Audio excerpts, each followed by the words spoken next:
This avalanche safety report is brought to you by Mountain TV. Watch Mountain TV anywhere with our free Roku, Apple TV, and Fire TV apps. Learn more at mtn-tv.com. Hi, I'm Alan Lay. Welcome to our weekly avalanche safety report. I am here as always with Brian Lazar from the CAIC. Hi, Brian. How you doing today? I'm doing great. Thanks for having us back. Absolutely, and thank you for the valuable information that you provide us and our viewers. Yeah, you bet. So let's get right into it. I'll start by kind of just showing how well we're doing in terms of snowfall so far in our early season. But you can see, we're at 150+% kind of statewide. You can see areas in the southern portion of the state are doing quite well. But what you can see in terms of snowpack depth is we do have some winners and losers so far around the state. You can see the deepest areas are going to be kind of in this portion of the San Juan Mountains, along the Sangre de Cristo Range, and in portions of the West Elk Mountains. In those areas, we've actually got easing avalanche danger as we move into the weekend, because although we've got a layered snowpack, those weak layers of concern are buried deep enough and that they have not been a problem. Up into the northern portions of the state, we're still dealing with a fairly dry and shallow snowpack, so we don't have a lot of avalanche concerns there because we just don't have deep enough snow in most places. But right in this middle zone here, kind of around the Vale and into Summit County, we do have a Goldilocks combination of some slab formation on top of some weak layers. And so I'll show you kind of what that looks like. Here's what our snowpack looks like in these deeper areas. And like I said, although we've got some weak layers down near the ground, they have not been reactive, not been problematic.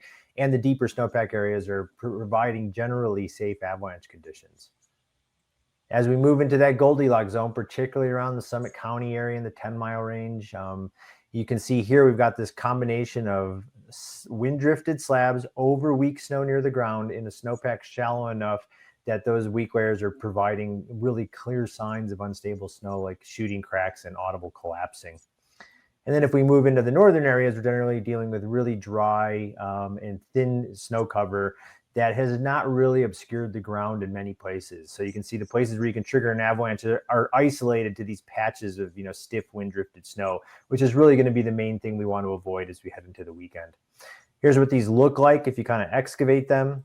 And here's what they look like and present themselves in the field. You'll see and identify wind-drifted snow by cracking in the snowpack as you move over it, which can look like this. And you'll see these kind of cracks shoot out, which gives you an indication you're moving into potentially dangerous snowpack area. And if you're in slopes steep enough to slide, generally over 30 degrees in steepness, you can see these shooting cracks can produce avalanches. And getting caught in even a small avalanche at this time of the year can be really ugly, because you're just getting dragged, across the ground through rocks into the shallowly buried obstacles. Absolutely. Now, Brian, that sounds horrible. I don't ever want to get caught up in anything like that. What's my path out? What's the safest thing to do in that situation? Yeah, so the best path at that point is, if you're seeing these obvious signs of instability like shooting cracks, is to retreat and don't enter slopes deeper than about 30 degrees, because you already know and you've got the clues that you're into an unstable snowpack.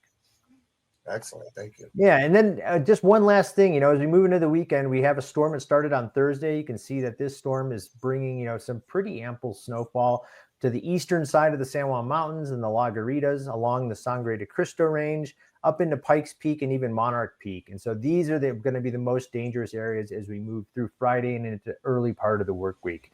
Awesome, Brian. Thank you for that valuable information. We always appreciate your weekly update. And remember, folks, you can always stay up to date with the latest forecast at Colorado.gov/avalanche. Enjoy the backcountry and be sure to stay alert and stay safe.